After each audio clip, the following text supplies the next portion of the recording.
Good evening, everyone, and this is Splits, also known as Zuka the Fox, the therapist. See, wearing scrubs. I figured the next video I'd like to do is I got it suggested in Twitter. Again, of course, do not misconstrue this as mental health advice.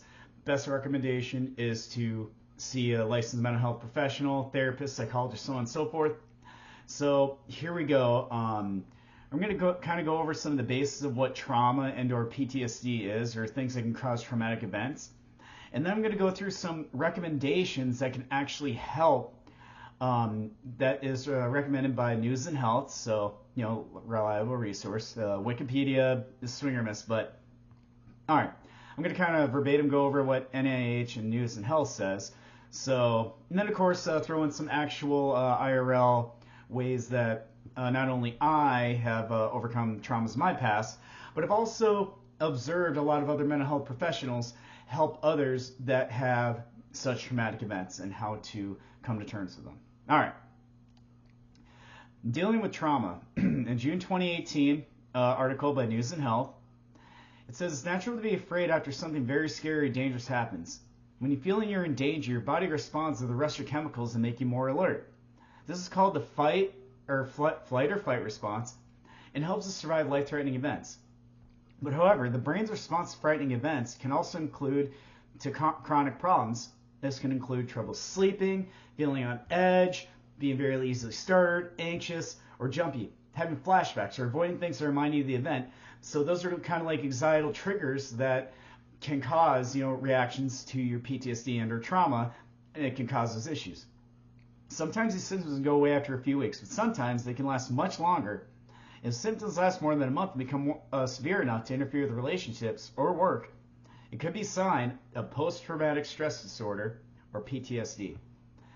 There are real neurobiological sequences of trauma that are associated with PTSD, explains Dr. Ferris Tuma, who oversees the NIH Traumatic Stress Research Program, NIH funded research, covering the biology behind these brain changes and looking for ways to prevent and treat PTSD. So, what is trauma, some people might ask? So, Dr. Etkin, most people associate post-traumatic stress syndromes with veterans and combat situations. And however, all sorts of trauma can happen during one's life and can lead to post-traumatic stress disorder and post-traumatic stress disorder-like symptoms. This includes those who have been through a physical or sexual assault, abuse, accident, disaster, any other serious events. It can be anything. It can be a death in the family. It can be getting into a car accident, or getting beaten, or maybe even some cases it could be something someone said deliberately, very horribly online, for example. It can be very traumatic and very, very, very detrimental. But anyone can develop PTSD at any age. According to the National Center for PTSD, about 7 or 8 out of every 100 people experience PTSD at some point in their lives. We don't have a blood test that would tell you, or question you can ask somebody to know if they're in the highest risk group for developing PTSD. Tuma says, but we do know that there are some things that can increase risk in general and some things that protect against it. Now let's look at the biology of traumatic stress. Researchers are looking into what puts people at risk for PTSD. One team, led by Dr. Samuel McLean, a trauma expert at the University of South Carolina, is investigating how post-traumatic stress develops into the brain. They'll be following 5,000 trauma survivors for 1 year. We're enrolling people who visit trauma centers immediately after trauma because evidence suggests that a lot of important biological changes that lead to persistent symptoms happen in the early aftermath of a trauma. They're gathering information about life history prior to trauma, identifying post-traumatic symptoms, collecting genetic and other types of biological data, and performing brain scans. The study is also using smartwatches and smartphone apps to measure the body's response to trauma. So they're using a lot of tools, measuring your respiration, measuring heart rate, blood pressure, everything under the sun. Your stress levels, everything from your vitals can tell you, as well as other individuals or professionals, your experience of traumatic event. You're having a panic attack, anxiety attack, so on and so forth.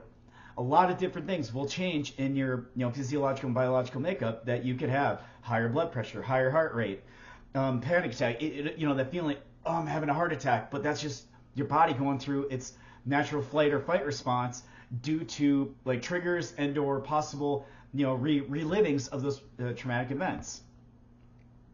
Now, coping with trauma. How you react when something traumatic happens can help or delay your recovery. There are many ways to help with trauma. It's important to have a coping strategy for getting through the bad feelings of a traumatic event, Tuma says. A good coping strategy, explains, is finding someone to talk about your feelings. A bad coping strategy would be turning to alcohol or drugs. That type of environment I work in, unfortunately, those that were unable to find coping mechanisms to help with their traumatic events, with veterans, is they did go to things like alcohol, drugs, high-risk behaviors, just making bad decisions, so on and so forth, because that factor, that the traumatic event, or the after effects, the side effects, the anxiety issues, the depression, anger, everything that can come from that was not dealt with in a healthy way, and that's why some individuals will turn to drugs, alcohol, suicide, everything, because they could not find a way to help cope or to forgive the past, to properly grieve or anything under the sun. Having a positive coping strategy and learning something from the situation can help you recover from a traumatic event. So can seeking support from your friends, family, or support group. We have groups. We have a support group. We have a large group of set individuals that have similar events, and to find healthy and unhealthy emotional ways to cope with these types of traumatic events. Talking with a mental health professional can help with someone with PTSD. It's important for anyone with PTSD-like symptoms to be treated by a mental health professional who is trained in trauma-focused therapy. I have a lot of education in it and experience in it, but evidence-based practice in working with other psychologists and social workers, we collaborate and we come up with the best evidence-based therapeutic approach to helping these individuals address that traumatic event. And once that traumatic event has been addressed, and you learn to cope with it and learn to recover from it, and to not really like completely make the problem go away, but finding ways to help your reactions to that traumatic event become less and less and less bad on your body, your mind, everything.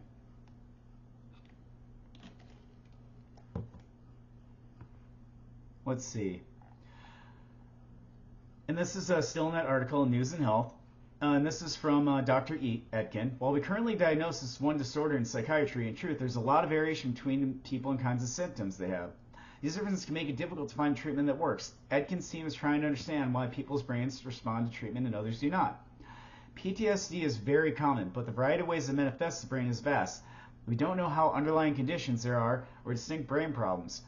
So there are there's lots of ways to actually help. I mentioned earlier, like traumatic events, even bullying. And for instance, I'll use an IRL approach of what I went through to help with my traumatic past. So I met with a psychologist not long after I got in the military.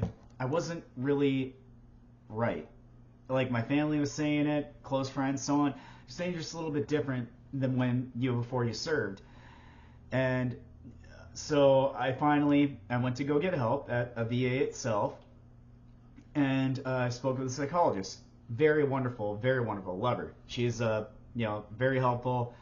So her approach was to go back to the traumatic event. So we went back to the Titanic, as I call it, and we do a very similar strategy with veterans and others that may have PTSD. You need to go back to that traumatic event and talk about it. Open up. Sometimes, and that's one of the strategies that works, is I talked about the event. At first, I did not want to talk about it. I didn't want to talk about it.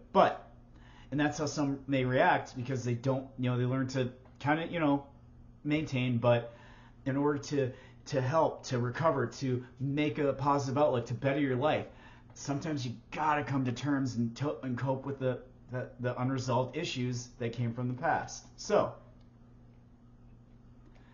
after talking about this first event, had happened. I was crying, I was having a panic attack, everything.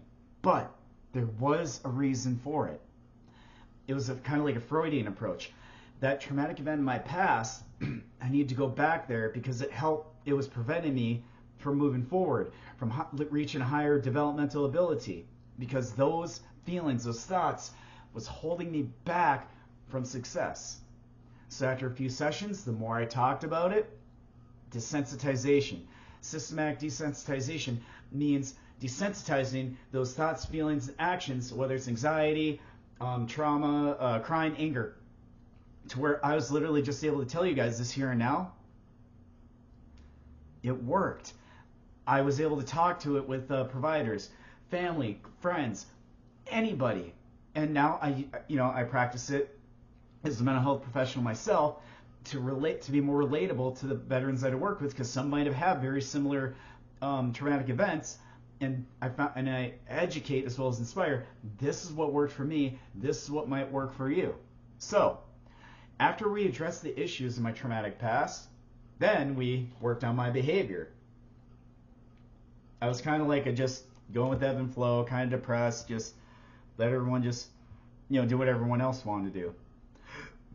We did some cognitive behavioral therapy, where it took a look at my kind of just being like a rug, depressed, and brought out this side of me that was more assertive. In order to move forward, to be successful in my personal life, in my work life, I had to bring out that inner Kevin or Karen to be more assertive. When I say I don't want to do something, I mean it. I don't just do it because I want to make someone else happy. Focus on yourself. Take care of yourself first. If you don't want to do something, don't just you tell them, I do not want to do that. I do not want to go to a bar. I do not want to go on this ride, because that's not what I want to do. If you want to do it, go ahead. And instead of being all sad and trying to people please, I was like, you know what? If you don't like it, too bad.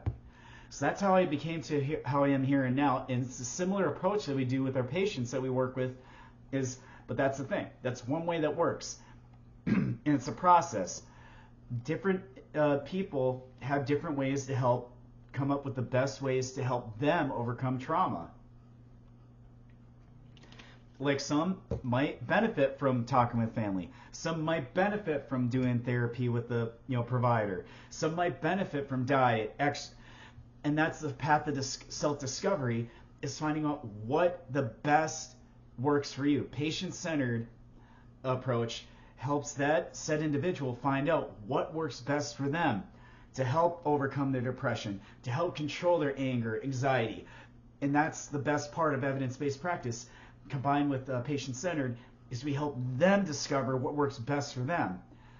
And we do it through groups, we do it through one-to-one sessions, interventions, and then once that said individual has been able to desensitize and open up to that past, once that's been addressed, they're able to look at here and now. Oh, my drinking, my drugs, or whatever that I'm doing to deal with my trauma in an unhealthy coping way, then we address that. And once they're able to come to a path of sobriety and finding healthy alternatives, whether it be medication, consistent therapy sessions, whether it's in person, on video, checking in with a licensed mental health provider to help with those those behaviors, and to help challenge those thoughts, challenge those feelings, and use the cognition, the smart side of your brain to say, you know what? I used to get angry. I used to get sad. I used to get anxietal about this situation. It hasn't worked for me in the past, but I learned this new way from my therapists or groups that I need to be more assertive. I need to take a breath, diet, exercise, go for a walk, talk with a provider. And that's how you reach that higher level of functioning, where those traumatic events, because you're desensitized to it, someone can bring it up to you, or you bring it up and you're like, you know what? It doesn't bother me anymore. I let go of it. Like, you don't forget, but you found healthier alternative ways to help and recover from it. So from the NN News Health, these are some tips to help with trauma recovery. Talk to others about how you feel. Isolation. Do not isolate. We tell veterans, we tell patients all the time. Isolation, idle mind can be a devil's playground. It can lead to going down that rabbit hole, going down into the traumatic event, anxiety, sadness, drugs, alcohol, everything. Do not feel alone. There are others. There's providers that can help you. Doing groups that others have similar traumatic experiences. It might help open your eyes and mind to other ways. Hey, this guy deals with it. Hey, it works for me. There you go. You share resources. You network. Calm yourself. So if you need help with like calming yourself from anxiety, panic attacks, meditation, deep breathing exercises, physical activity of walking, yoga, or exercise, it'll burn out that extra energy that all that extra traumatic event and anxiety can cause. Take care of yourself. Get plenty of sleep. Eat a healthy diet. Drink enough water. Have a routine that works best for you. You get up, you meditate, you go to exercise, you do your homework, you go to work, you become task oriented, you accomplish little things like make your bed. And you make your bed by doing little tasks. The more you do, the easier it gets, and desensitize.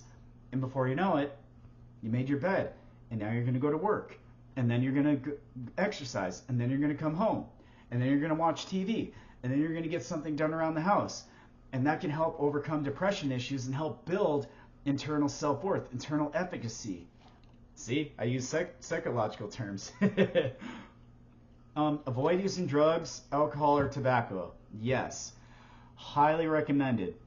Sometimes there's man, I need a drink, man, I need a smoke. But the thing is, it's good, if you're doing social, whatever, but if you're using it to try to mask the pain, it's an unhealthy coping way. Alcohol, drugs. Because honestly, if you did not deal with the trauma of the past, it's going to mask the pain. You're going to be drunk and and guess what? You're going to wake up in the morning. The sadness, the depression, it's still there. You got to find natural, chemically involved ways to help overcome the trauma. Get back to your daily routine. Do the things you normally do, even if you don't feel like it, like I mentioned earlier. Exercise, go to work, even if you don't feel like it. You might talk to a coworker or a patient or anything, and it might actually help you. It'll take your mind and focus, because idle mind can go down the rabbit hole, go down the hamster cage, as they call it. Start having them thoughts and feelings and patterns. No, stop. Work on it. Do a puzzle. Do something to take your mind off of it. Get involved in your community. Volunteering is a great way to help reinstate that sense of meaning. I highly recommend it. I have veterans that go and volunteer. I volunteered. It really helps when you're helping others and giving back. It really builds internal self-worth. It gives you a focus. And it can lead to a job if you really like that volunteering. If you like volunteering at the aquarium, like I did at the aquarium, I could probably become a dolphin trainer or something like that, because being around the animals, the mindfulness, the watching them swim, it was really beneficial and very therapeutic for me. And then if symptoms persist, talk with a mental health professional, a counselor, psychologist, even someone that's a mental health professional, like me. And if I don't have the answer, Dr. So-and-so, this person needs some ideas. Oh, okay, exactly, networking, or a mental health provider that has unlimited resources, mental health professionals that are trained in how to help those deal with traumatic events. And if you're trying to help a friend, listen, find out where they are in their coping process. Try to accept their feelings and help in any way you can. Sometimes suggestions, and if it works, great, wonderful. If it doesn't, have them try something else. Or if it still doesn't work, mental health professional, or even, it's good to, use Google and whatnot and so forth, but sometimes it's, like I said, Wikipedia and some other things doesn't always have the latest and greatest, evidence-based research and practice.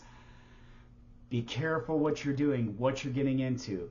If you're not a licensed mental health professional, it's good to be a good, caring, helping friend, but that suggestion from you, because this symptom, this traumatic event might be new to you, as opposed to someone who's a licensed mental health professional, who deals with trauma, who's worked with dozens, if not hundreds of thousands of patients overcome traumatic events. They have a lot of experience and knowledge in finding the best and latest and greatest interventional tools. But it's good to be a friend and to help those. And there you go. And with that, folks, those are some of the many ways to help overcome, identify, and to help recover from trauma. And with anything, there's no time limit. It can take some bounce back, days, weeks, months, even years. No one's the same. Everyone's different. Everyone recovers different. Everyone deals with trauma different, or PTSD. What's most important is to find what works best for you. I mentioned what worked best for me to help overcome my traumatic experiences. That might work for you, but not everyone's the same. So thank you guys so much for taking your time with me. Hopefully you learned something of how to overcome trauma and can use this knowledge to, if you have a friend or someone that's having any mental health crisis, do what you can to be helpful. But if they are in a crisis and they're considering suicide, do not try to, do what you can. But let's see, call like a 1-800 suicide hotline number. In times of crisis, here we go. The National Suicide Prevention Hotline, 1-800-273-TALK or 8255, or visit the emergency room. Do the right thing. Do a wellness check. Even call the cops. If that individual is having suicidal ideations or plans to do it, take that stuff seriously. If you're their friend, do the right thing. Save a life. Like I saved my life, and every day I save a lot of lives and help them overcome their trauma. Hopefully you can be that hero, be your own hero, and then maybe learn from experiences, be someone else's hero. All right, this is Splits and Zuka, the Dutchie and the Dragon, licensed mental health professional therapist.